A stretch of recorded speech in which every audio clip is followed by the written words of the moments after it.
Menjadi guru adalah pengabdian dan pelayanan. Menjadi guru harus memiliki hati yang besar.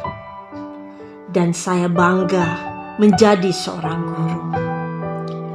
Bagi siswa, guru adalah teman, sahabat, sekaligus orang tua bagi mereka. Saya mengajar dengan cinta, sebab masa depan dunia di tangan mereka.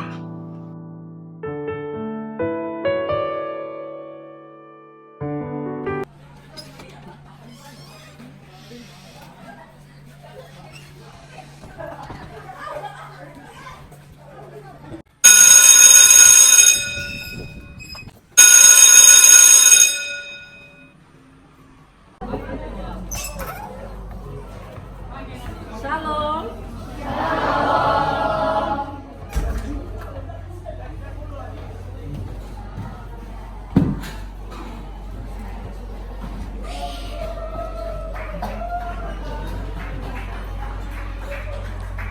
Shalom, selamat pagi untuk kita semua. Pagi hari ini sebelum kita memulai kegiatan pembelajaran kita, terlebih dahulu kita akan beribadah, doa dan pujian. Persilakan bagi yang bertugas hari ini. Silakan.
Mari kita baca firman Tuhan pada Amsal 14 ayat 17 yang berbunyi, "Siapa lekas naik darah berlaku bodoh, tetapi orang yang bijaksana bersabar."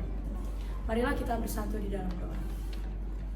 Allah Bapa yang ajaib, Bapa yang maha kuasa, kembali kami Tuhan mengucap syukur atas berkat-Mu pada hari ini. Tuhan, sebentar kami akan memulai pembelajaran agama kami pada hari ini. Berkati kami Tuhan, berikan bagi kami telinga yang dengar-dengaran, serta Tuhan berikan bagi guru kami Bu Puput kesehatan agar bisa terus menyampaikan materi kepada kami semua. Di dalam nama Tuhan Yesus kami berdoa dan mengucap syukur pada hari ini. Haleluya, amin. Pagi hari ini Ibu akan mengabsen kalian.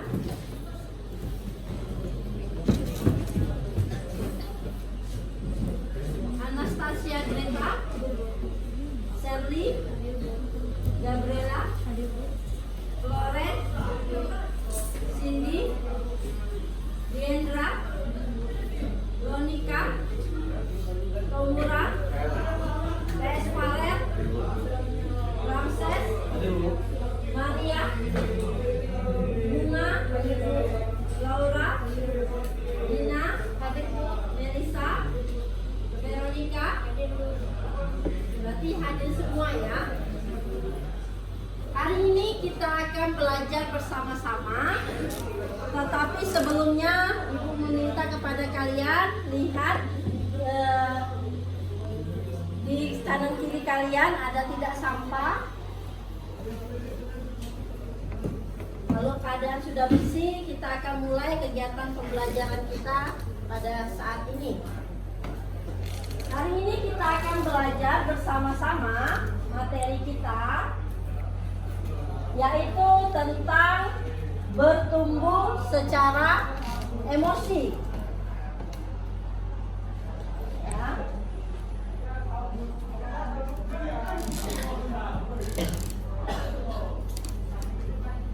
Ya, materi kita akan belajar bersama-sama tentang pertumbuhan secara emosi. Kita akan belajar bersama-sama tentang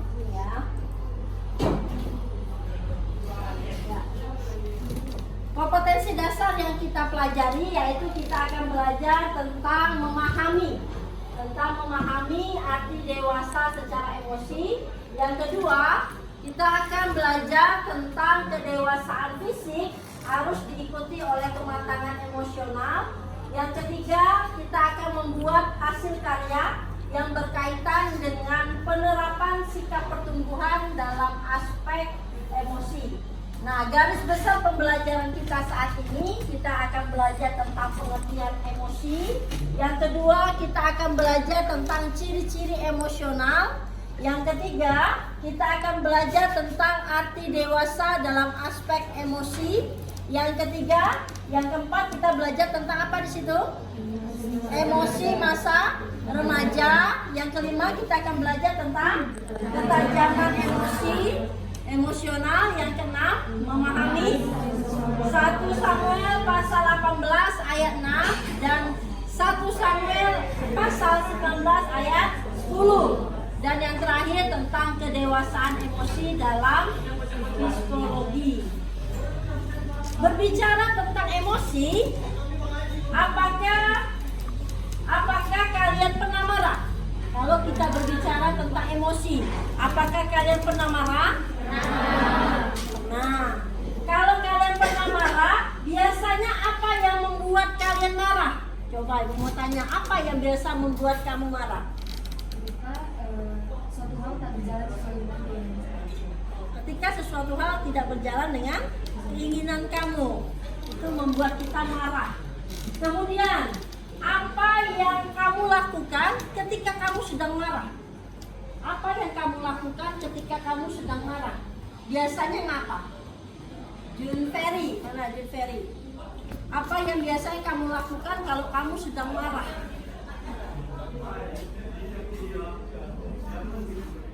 Menangis kah? Bentak-bentak kah? Atau seperti apa? Memendam emosi, tidak menunjukkan. Nah, sekarang ibu akan menyuruh kalian supaya kalian buat gambar, ya, gambar sekilas tentang seseorang yang sedang marah. Buat gambar tentang seseorang yang sedang marah. Kayak mana sih gambarnya orang yang sedang marah itu? Mukanya seperti apa?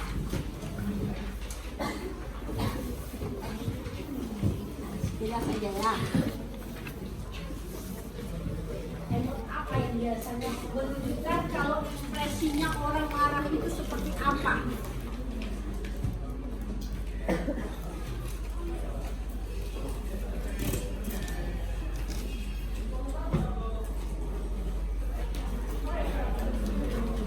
Ini ada spidol. Coba kelompok ini gambar.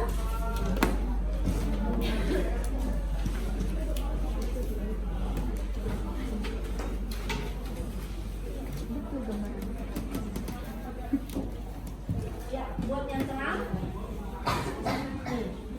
Buat yang terang. Ekspresi orang yang marah itu seperti apa? Kalau menunjukkan dia ini sedang marah.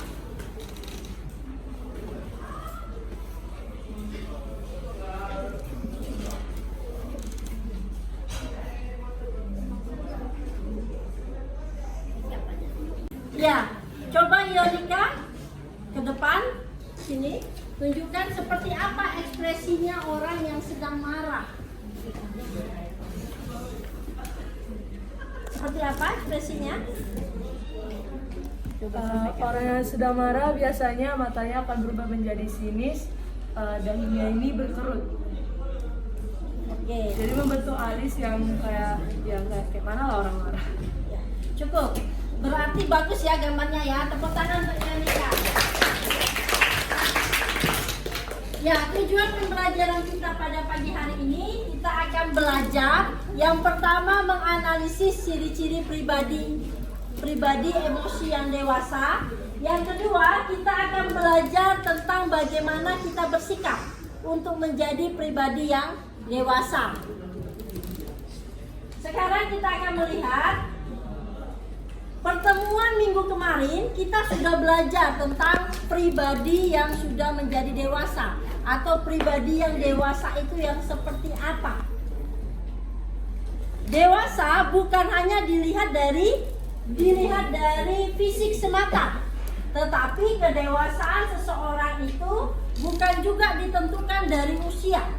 Belum tentu orang yang usianya sudah matang tetapi dewasa secara berpikir atau matang secara pola pikirnya. Jadi di sisi lain ada juga orang yang masih berusia muda tetapi pola pikirnya, cara dia bertindak dan mengambil keputusannya menunjukkan kalau dia itu dewasa. Jadi kedewasaan seseorang itu tidak ditentukan dari usia dan tidak ditentukan dari fisik. Pertanyaan, pernahkah dalam kehidupan kalian emosi? Pernah nggak dalam kehidupan kalian emosi? Pernah. Emosi itu bukan hanya marah, tetapi emosi itu adalah gambaran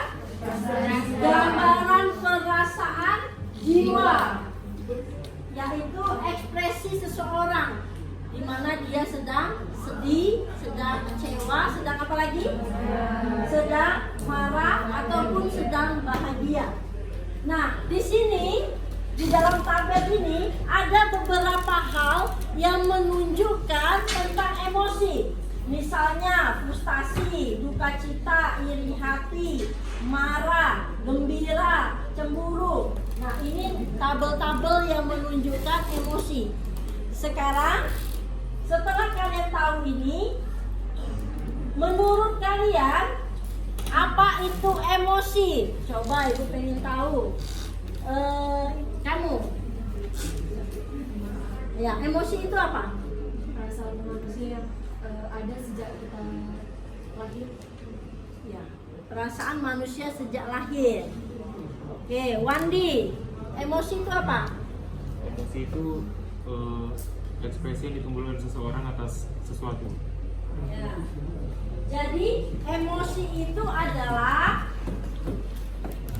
luapan perasaan yang berkembang dan surut dalam waktu yang singkat. Atau juga emosi itu bisa didefinisikan tentang keadaan apa? Keadaan reaksi psikologi ataupun fisiologi yang bersifat subjektif. Jadi emosi adalah apa? Luapan perasaan yang berkembang dan surut dalam waktu yang singkat. Jadi emosi itu sebenarnya sifat dasar manusia. Sifat dasar manusia yang muncul dalam segala kondisi, baik dia sedang sakit maupun baik dia sedang mengalami pergumulan. Itu menunjukkan emosinya itu seperti apa. Jadi salah satu yang paling mudah untuk menilai kematangan pribadi seseorang yaitu tampak dari apanya? Ya, nampak dari ekspresi emosinya, itu menunjukkan kalau dia itu Nah, sekarang kita akan melihat apa sih manfaatnya kita mempunyai kecerdasan secara emosi. Ayo, apa manfaatnya kita punya kecerdasan secara emosi? Ibu minta kepada Tomura, mana Tomura? Tomura, apa manfaatnya kalau kita punya kecerdasan secara emosi? Manfaatnya seperti apa? Manfaatnya itu menolong orang lain mengolah dan mengelola emosi. Satu, menolong orang lain. Untuk apa? Untuk mengolah dan mengelola Ya, untuk mengelola dan mengelola emosi. Yang kedua, menolong orang lain mengendalikan emosi dan mencari tahu pemicunya. ya, pemicunya apa? Membuat orang itu marah. Dan kita menolong supaya orang itu gak gampang marah lagi. Yang ketiga, Juga ada menolong orang lain menyalurkan emosi dengan cara yang lebih produktif atau bermanfaat. iya, menolong orang lain supaya menyalurkan emosinya dengan cara yang positif. Contohnya apa? Yang positif. Dengan misalnya suka tari, dengan menari, misalnya dengan musik, diluapkannya dengan musik, olahraga diluapkannya dengan olahraga. Jadi emosinya adalah emosi positif karena dia lakukan pada hal-hal yang positif. Yang keempat apa di sini? Iya, menolong orang lain supaya memahami emosi orang lain. Mengapa kita harus memahami emosi orang lain? Karena kita adalah makhluk sosial. Kita ini tidak boleh egois, mementingkan diri sendiri. Tetapi kita juga belajar memahami orang lain. Makanya kita tidak boleh egois. Nah, sekarang kita akan bagi kelompok. Ya, kita akan bagi kelompok. Ini kelompok 1, ini kelompok 2, ini kelompok 3, ini kelompok 4. Ini masuk ke sini. Si Wandi sama, ya nanti pindah ke sini ya, pindah. Silakan. Dan nanti kita bagi 4 kelompok, ini yang kelima. Silakan. Silakan pindah. Pertanyaan diskusi kita,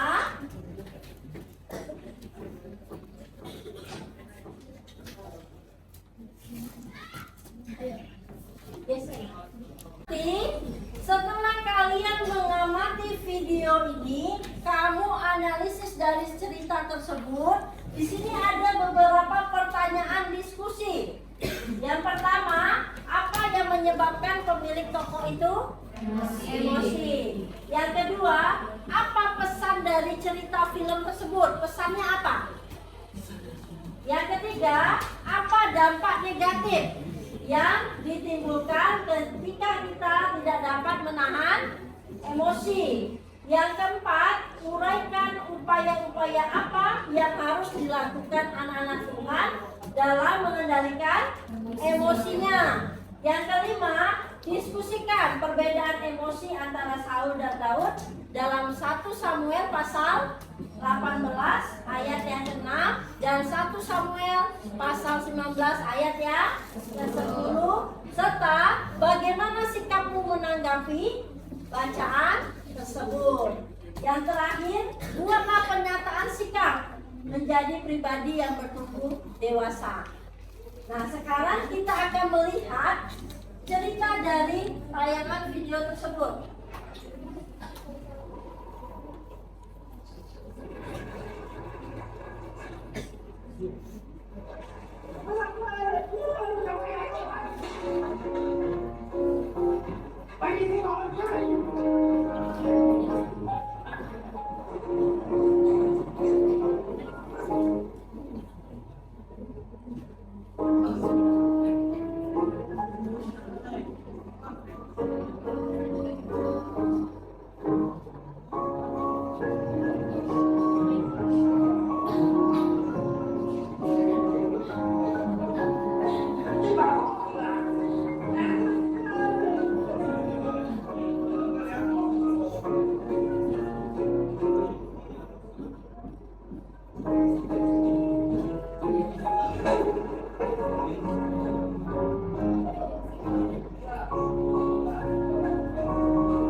Ya. Setelah kalian mengamati dari film cerita tersebut, tugas kalian adalah kamu membuat diskusi sesuai dari pertanyaan berikut. Ibu kasih waktu 10 menit untuk kalian berdiskusi mengenai video atau cerita dari yang kalian tonton tadi ya.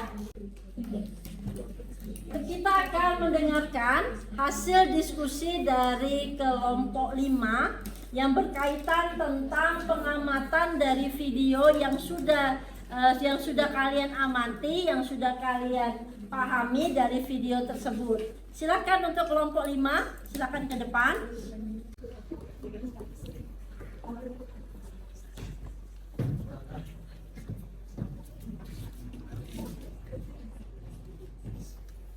Halo semuanya. Kami dari kelompok 2 akan membagikan hasil diskusi kami. Pertanyaan pertama, apa yang menyebabkan pemilik toko itu emosi?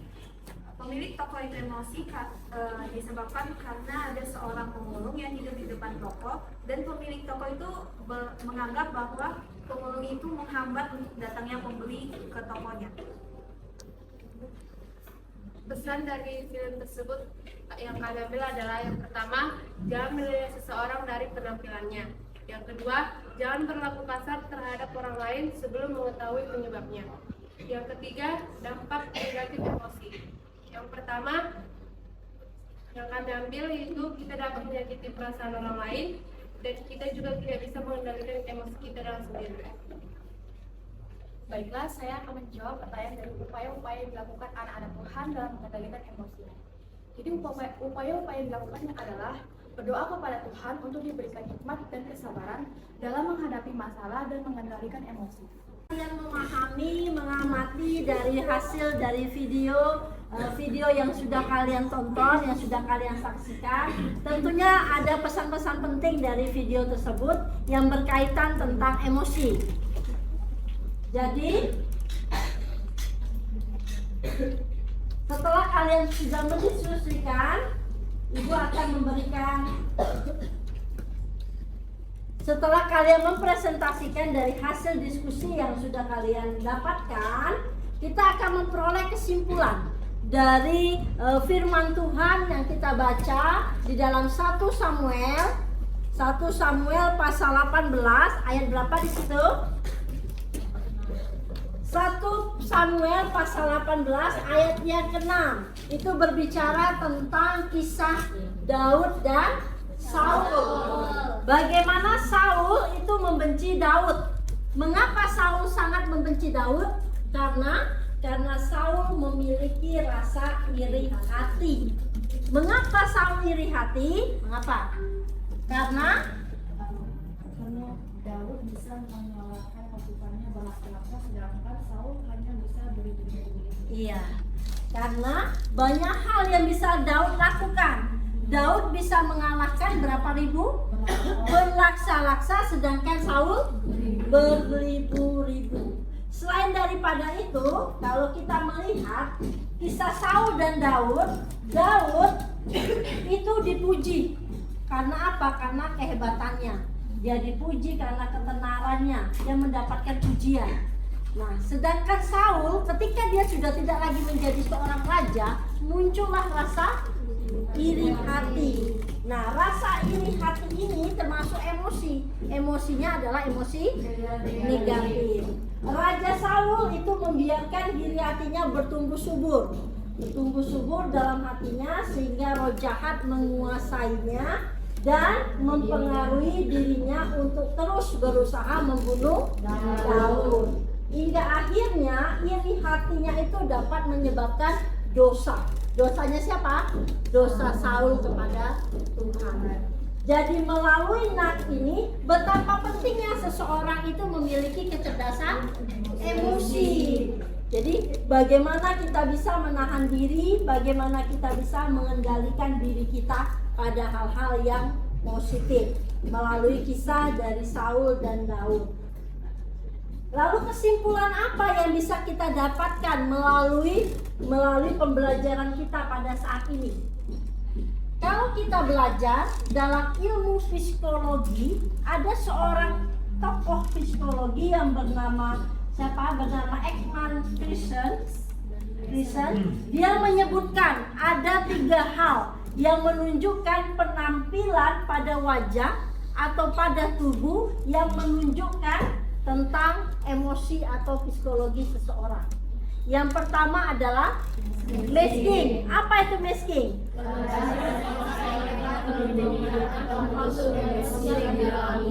Iya, keadaan seseorang, bagaimana seseorang itu bisa menyembunyikan emosinya.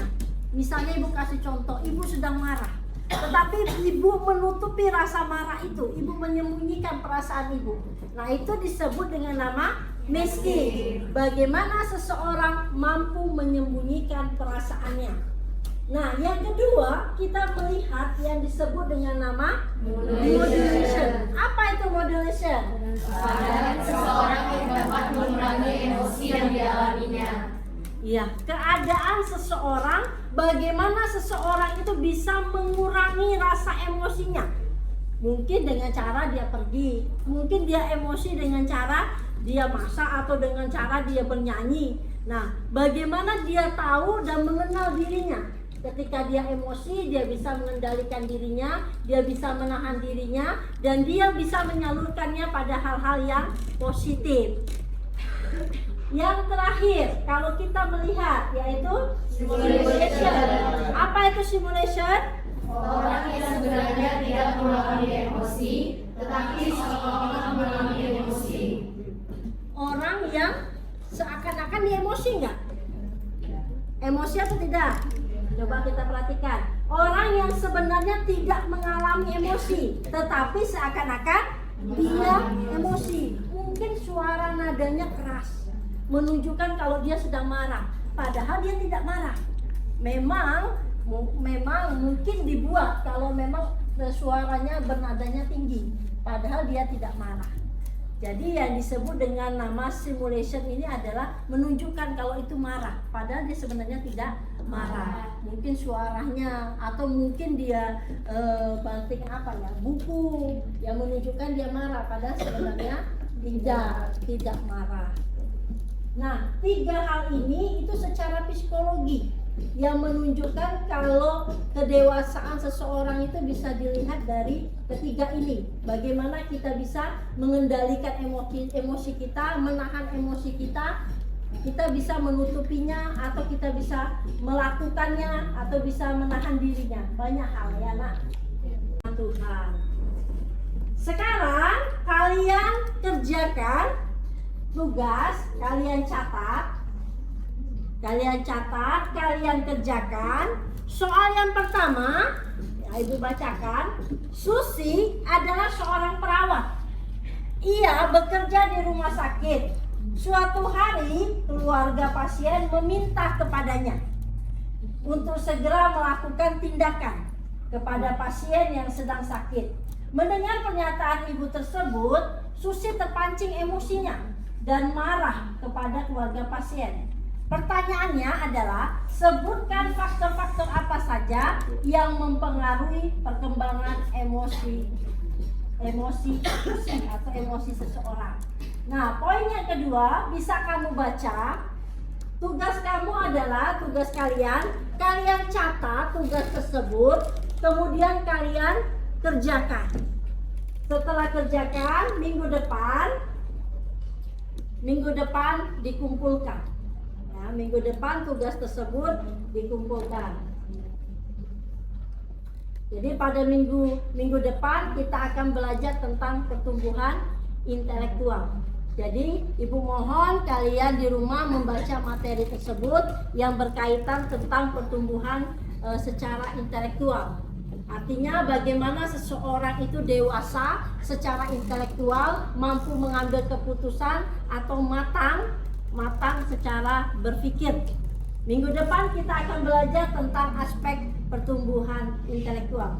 Jadi tugas kalian juga membaca literasi di rumah berkaitan tentang materi minggu depan. Nah, tugas presentasi yang sudah kalian catat, kalian kerjakan di rumah, kemudian minggu depan kalian kumpulkan. Yang ketiga, Ibu akan membagikan kalian angket. Angket ini berisi tentang instrumen penelitian tindakan kelas. Ibu akan bagikan, nanti kalian kumpulkan di ruang guru ya. Pelajaran kita hari ini sudah selesai. Ya, tolong dibaca lagi materi kita untuk minggu depan dan materi tugas kita hari ini yang sudah Ibu bagikan.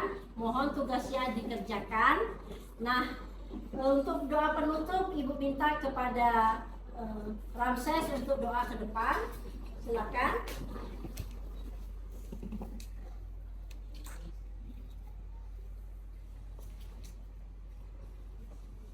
Mari kita bersatu dalam doa.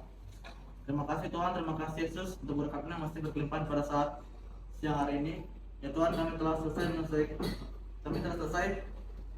melakukan kegiatan pembelajaran agama kami. Kiranya Kamu berikan kepada guru kami sabar dalam mengajar dan mendidik kami.